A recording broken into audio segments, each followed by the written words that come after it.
Yo, what's up?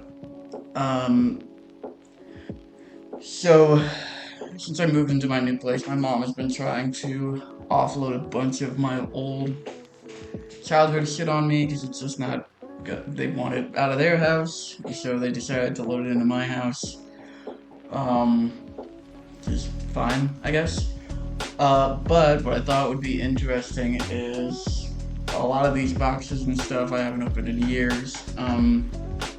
So it'd be interesting to just open them and see what's in there and maybe talk about them. Could be kind of fun. There's a couple boxes here. I'm probably only going to do, if I do multiple of these videos, I'll probably do one box a video or something. So we're going to do this one right here, this container thingy that I already opened a little bit and looked at, but I didn't get too deep into it. But there's some pretty funny stuff in here. Not funny, but like interesting things. So, okay, so this is got an old GameCube case, I guess. I don't remember ever putting my GameCube in here, but it has like a hole for the handle, so I assume it's large enough to actually carry a GameCube, which I have my GameCube with me, but it's downstairs. But it's kind of crazy to think about that because compared to just like PS4s and whatever, those are huge now. But the Switch is small, so Nintendo's always been trying to be portable. So I didn't really get a look at what's in here, so this is interesting. So we got a Game Boy camera. This is pretty cool. I never had the printer, I don't think, but yeah, very retro. I remember I used to play a lot of the, actually, yeah, it turns around, highly advanced 1998 era technology. I used to there was a lot of those mini games on here. I would end up doing those instead of the just taking the pictures, because the pictures were terrible quality. Obviously, they were all black and white. This is for, I don't know if they made Game Boy cameras for Game Boy Colors, but yeah. But it's interesting. Here is, oh well, here's a twofer. Here is my Game Boy Color that I had. Oh, let me open it here. There you go. Of course, have to have the see-through see-through case. There's no batteries in it, but I feel like it'd probably still work. Then I had this monstrosity that I just took it off of here to say what it's like, but let me put it back on.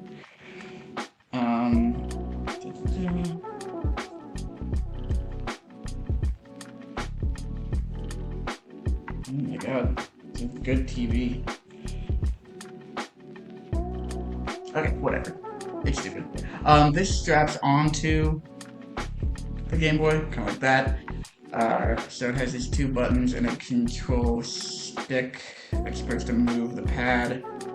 And then it has these ridiculous speakers, a magnifying glass that pulls out, and there's also a backlight because, I mean, everyone who's watching this is probably over the age of like 28.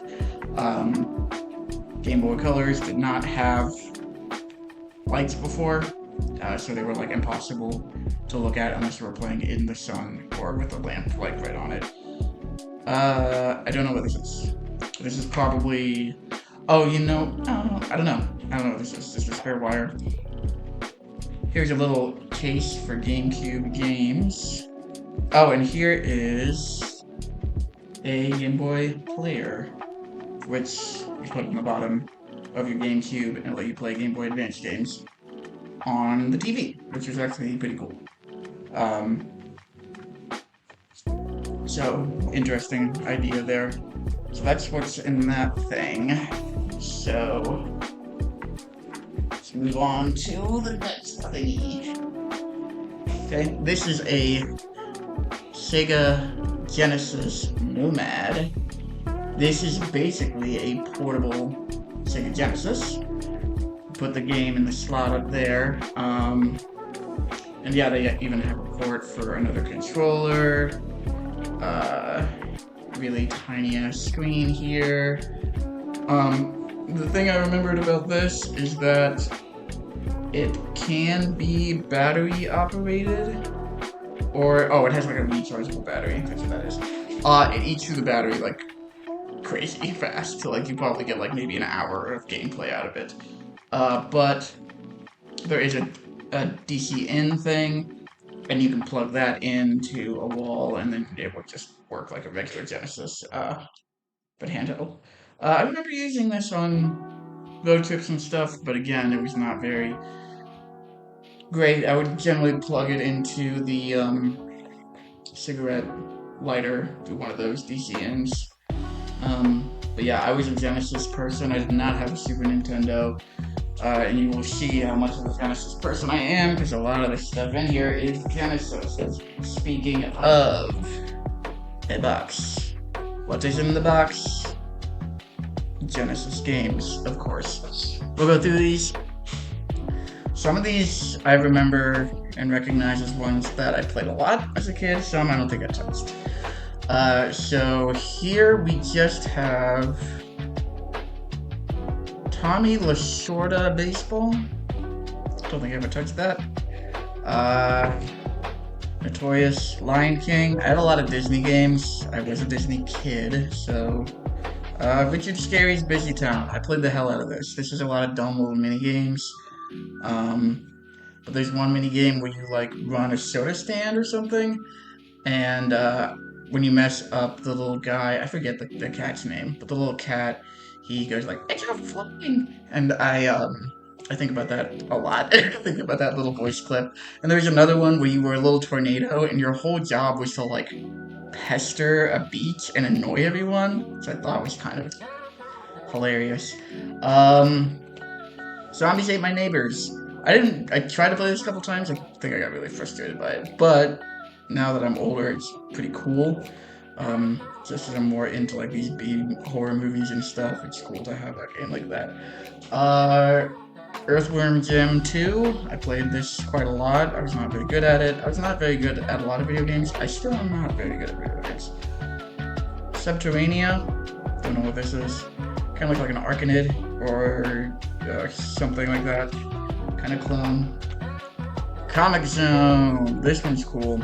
It's like a beat 'em up where you play as a guy in a comic book, and it breaks the fourth wall a lot.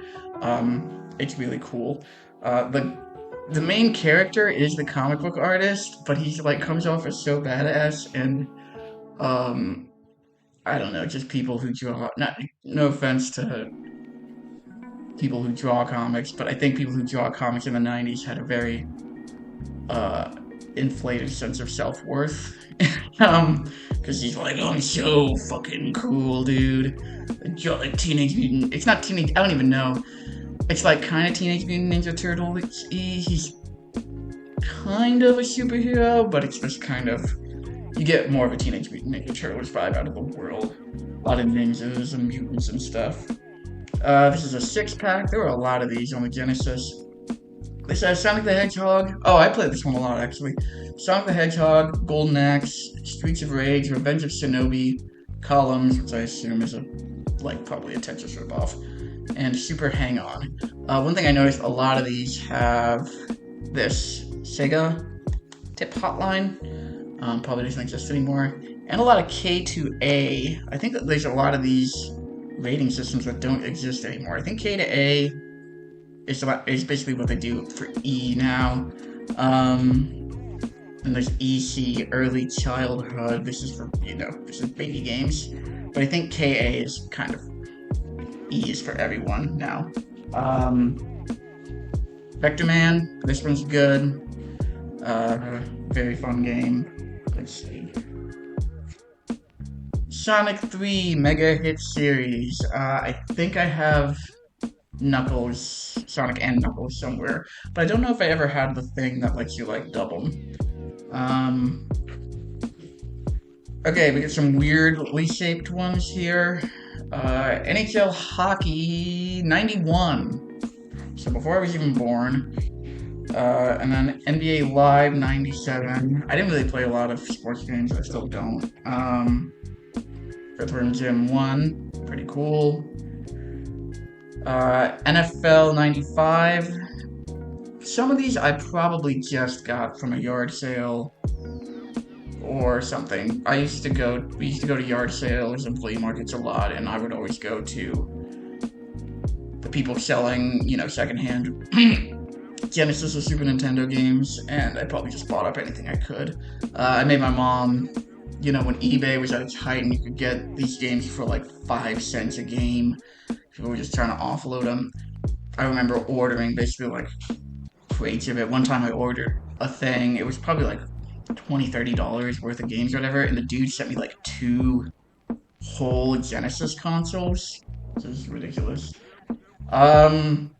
Nigel Mansell's World Championship Racing.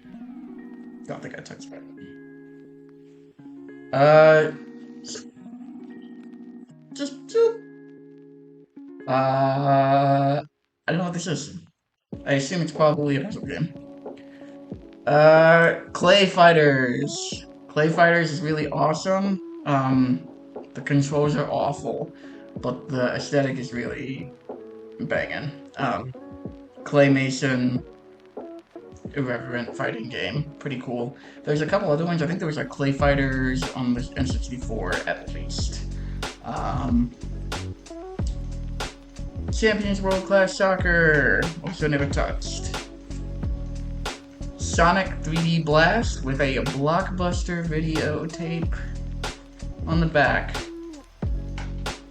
If this tape is tampered with, customer must pay for the cost of the tape. Tape?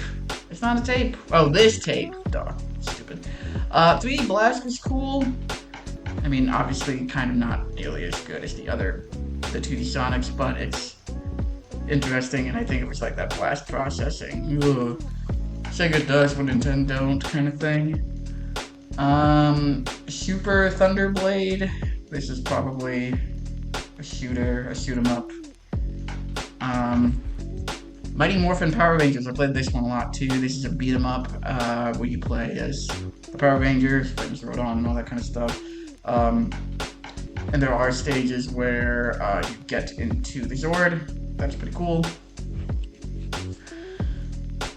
Sports Talk Baseball. It's baseball. Oh, what's this one? GA, another strange rating. General Audience. I think this was early days of ESRB and they were still trying to figure out what to do. Toy Story. I don't remember if I played this one really. You know what? I actually think I did. I think this was kind of late in the Genesis life cycle. And, yeah, because I think there was a Toy Story game that Toy Story 2 came out on the PlayStation, but still, there wasn't a huge gap between Toy Story 1 and Toy Story 2, so. And then the last one on this box is Altered Beast. Alter Me, Altered Beast, Alter Me. So, Frantic King Gizzard. Altered Beast is not a very good game, but it's very interesting, and I think everyone on the planet Credit Genesis played Altered Beast. So let's see here. Here we have, I know this is a, like a lead sheet, kind of, torn from a Blockbuster. Like, this would come in Blockbuster, when you would rent a game from Blockbuster, and this is about Sonic 3D Blast. It's basically controls, and kind of, this is a huge, like, summary, like, how to play, like, it's kind of like they gave you the instruction manual without giving you the instruction manual. Kind of fun to see one of those. And we got some other instruction manuals here. NFL 95, Sonic 3, Lion King, Power Rangers. This one's not in this box, but I played this game a lot. Sonic Spinball. Here we go. Richard Scarry's Busy Town. An advertisement for Sega Club.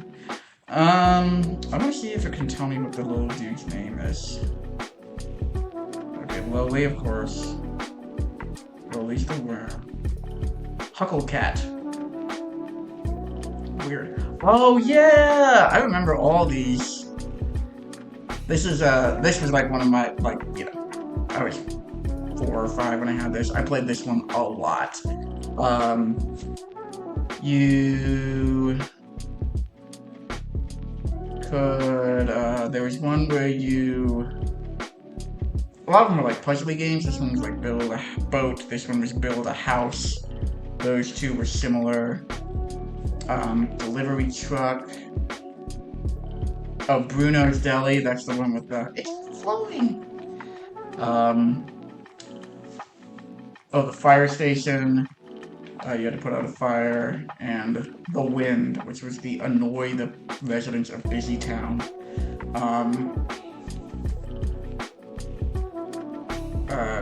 Level.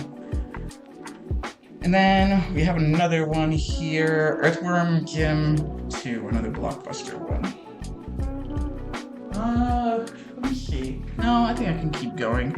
I'm trying not to, I don't want to spend all day doing this. Well, I mean, it's not fun, but I don't know if anyone else is except maybe like Cooper. Oh, fun. Okay. Let's just move along. Let's just go through the Genesis games and then we'll go through the rest of the stuff. Because it's just more the same. Jeopardy! Sports. Wasn't into Jeopardy like I am now. Not still into sports. Animaniacs. I played this a lot. This is a side-scrolling platform. Pac-Man 2, The New Adventures. This is a very strange kind of adventure game. And you could play Pac-Man. There was no, I don't remember if there was like a Pac-Man 1 adventure game, or if this was like Pac-Man 2 kind of thing. Another notorious Disney game, Aladdin. I played that one a lot. Okay. Ren and Stimpy presents Stimpy's Invention. This one is another platformer. NBA Jam. I probably didn't even play this one, but this one's actually, I played NBA Jam quite a bit since NBA Jam is pretty fun. Sonic 2, I played Sonic 2 the most, I think, about all the Sonic games. Here is Sonic Spinball. And here is another Pac-Man, but it has a lenticular, thingy on it. I actually don't know if that shows up, but it shows him, like, diving off this cliff on a hang glider, screaming for his fucking life. Which is funny. Okay. First Sonic the Hedgehog. Which apparently I just heard that this finger thing, is somehow related to Akira Toriyama. It seems everything on the planet's related to Akira Toriyama. Beauty and the Beast, Roar of the Beast. Don't think I ever played it, but it's another Disney platformer. Young Indiana Jones. I love Indiana Jones. I don't think I've touched this one. But now that I have the Genesis here, some of these I might boot up. The ones that I never played and see. Or the ones that I have played and see if I can beat them. Okay. Eternal Champions. This is a Mortal Kombat ripoff. But with like kind of weirder characters, like, well, not as weird as Mortal Kombat now, but it was like robots and werewolves and wizards and stuff like that, and technology people. But it's just kind of a it is just a Mortal Kombat ripoff. But I don't remember if there were any fatalities. 9 huge warriors. Only 9? Jeez. Okay. We'll keep going through the games. We still have stuff that are not games here. Jump 2. Okay. Almost done. Barney hide and seek game, another baby game I played a lot. Pretty self-explanatory. You hide and seek. You're Barney and you have to go and find the stupid kids. Tailspin. Didn't really play this. This one I played a lot. World of Illusion, starring Mickey Mouse and Donald Duck. Which this is apparently a sequel to Castle of Illusion, which I haven't ever played. But this I played a lot. Very fun, very difficult. I would always play as Donald. You can play it alone, or you can play it kind of designed for 2 players, one Mickey and one Donald. But that was pretty fun. Echo the Dolphin. Everyone loves Echo saving his friends from the aliens. Spot Goes to Hollywood, also known as Cool Spot, also known as the 7-Up mascot. Yes, the 7-Up mascot. But strangely, they do not reference 7-Up at all. This is a sequel. I know I have another Spot game, I think. That one's 2D. This is isometric. This one's quite funny. Booger Man, a pick and flick adventure. A gross side scroller where you play a superhero named Booger Man and he farts and throws boogers and steps on monsters and all this kind of stuff. It's very, Ren and Stimpy kind of crass humor. But this kind of, it looks like Ralph Bakshi drew this. He might have, who knows. Over 1,800 hand-drawn animated cells. That's quite a lot. That's pretty impressive, actually. This game is a gas. No blood and guts, just everyday clean, gross fun. There was a big, focus on gross things in the 90s. I don't know. That was like the boy thing, the gross thing, they would have the creepy crawly laughs where you could either make bugs out of rubber or whatever, or make the gross food and it's full barf, but it's just like a sour packet in water that turns to like a goo. There was a big, everyone was gross. It was poop and boner. No, well, there's actually no boners. Poop and farts and boogers and barf and boogers. So just kind of juvenile. Okay. Some instruction manuals. Okay, this is really weird. Pixter. There is no picture in here, but it's kind of like here's the manual for the actual picture. It's kind of like a really primitive LED drawing tablet for children, but it also had little expansions you could put on it to play games and whatever. Some of these I had. Action art. It was kind of like a very basic flip book animation thing. Music studio. You can just imagine the kind of beats you would get out of that tinny ass speaker. Here is a instruction manual to a Earthworm Jim Game Boy game. Okay, here's another picture. This one is stories. You would draw pictures and put captions on them, basically. Arcade. This one was interesting in that you could kind of design games. Not super crazy, but like make pinball table layouts or breakout layouts or that kind of thing. Let's see. Disney, this had a bunch of just like Disney focused games on it and drawings. Nothing really super different. Art Safari, this is a drawing thing, but I think it was focused kind of on animals. These cards were like, you could probably put like 2 mechs on them. There really was not much. And then on the go games, this is for travel stuff. This is like Mazes, Bingo, Solitaire, Roulette. So interesting. Okay.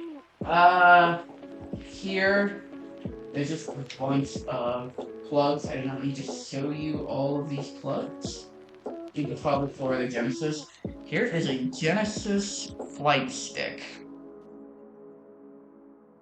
Make your own assumptions. Oh, here's some more Pixter. I had a color one too, and then there was a SpongeBob thing.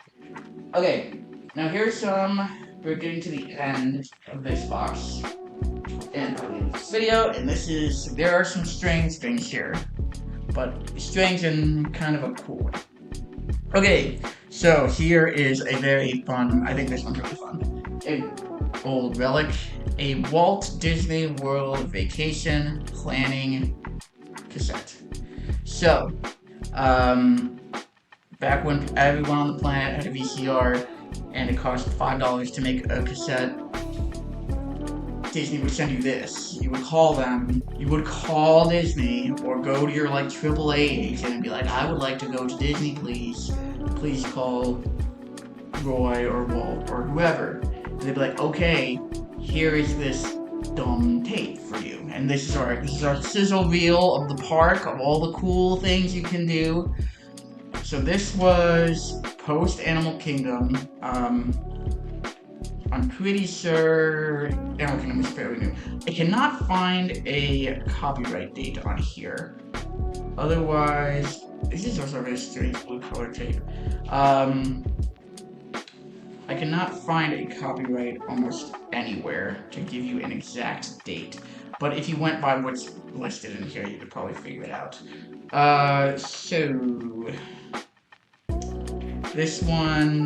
this here is a little pamphlet.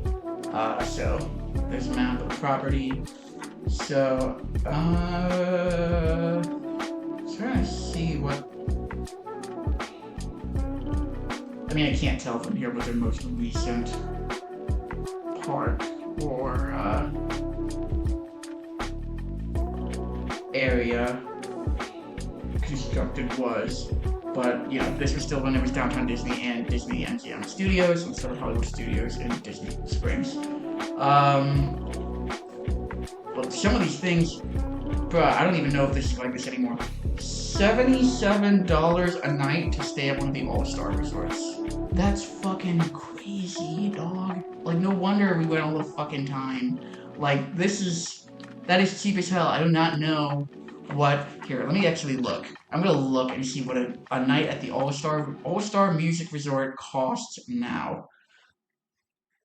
All-Star Music Resort price. Just tell me.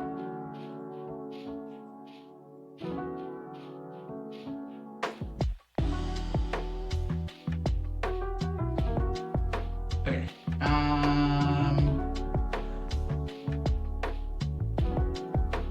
Dude. Okay.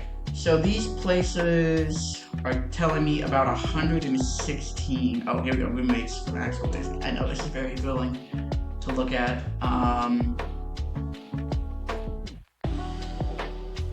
Okay, just a standard room, dude.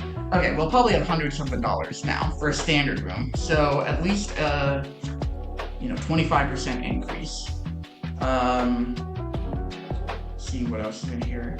They also talk about all the fancy ones. Oh, so the Beach Club villas were new. So,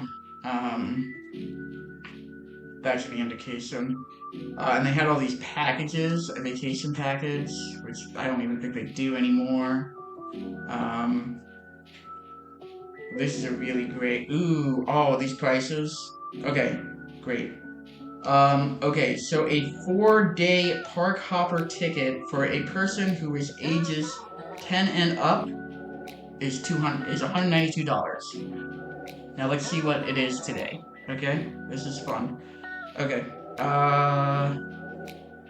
Disney World park hopper price. Okay, so a 4-day here.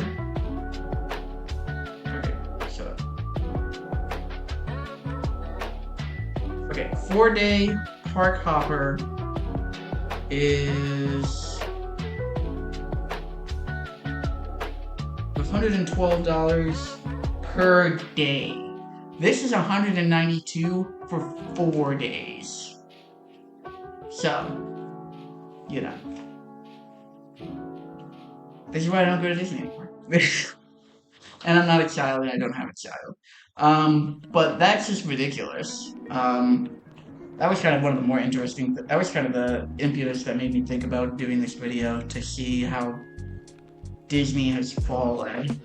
Well, I'm not even gonna do quotes there, fallen. Alright. This is funny. Delight, a red letter media-esque scam video. It's not really a scam. So these were fake thumbs that you put on, and they had a little button and a little LED in them, and when you pressed them, they would light up. And this is supposed to do like, oh, you juggling, oh, but they like, oh, that's like, whatever. And this is an instructional video of this. We got this guy looking like a knockoff John Stamos. The Instant Magician, simply the video. This is almost tempting to send to Red Letter Media. I think they would think it's hilarious. And then we got some other stuff. We got trading card games. So we got the Pokemon Gotta Catch 'Em All Bodyguard theme deck. I never really played the Pokemon card games. I would collect them for the cards. But there's a damage tracker, turn token in there. I'm not gonna pull all that out. Maybe one day I'll do a video of all this. This is, I will apologize. Again, this is from a different time when J.K. Rowling was not a audible piece of shit. The Harry Potter trading card game. I feel really bad sometimes. I remember forcing my family to play these games with me, and my family don't really care about games at all. And so I think it's just kind of funny. I remember this game being kind of interesting mechanically. Like, I don't remember all what is required of it, but like, how things like Magic or Yu-Gi-Oh! Really focus on the monsters. This one, I remember, really focused on the spells. The spells were kind of the big thing. And then, of course, we have Yu-Gi-Oh! Yu-Gi-Oh! I never really played in person, but I had a lot of Yu-Gi-Oh! Video games, so I played Yu-Gi-Oh! Quite a bit in that capacity. So Yu-Gi-Oh's fun. I know Yu-Gi-Oh! Is really different from what it was. If I picked up Yu-Gi-Oh! Now, I'd probably have to relearn it all over again. It's just probably not even the same. And then there's a Crown Royal bag in here. Of course, why not? Actually, the Nomad was in the Crown Royal bag, so. But yeah, that is the first box of the childhood deconstruction. I thought it was pretty cool, pretty interesting. I don't, this is more, honestly, this is for me. This is one for them, one for me, but it's only for me. Um, but I'll probably make some more of these. It's cool to just go and talk about them and not, be just sitting in my own, nostalgia. Uh, But yeah, some cool stuff. So maybe next time we'll go on to the next one, which I know a lot of these are moving away from video games and are a lot of Transformers and Beast Wars. So that will be cool. I also haven't played with those in quite a while, and I don't remember what ones I even had. So yeah, next time we'll see what these little beasties can turn into or turn out of. So see you then.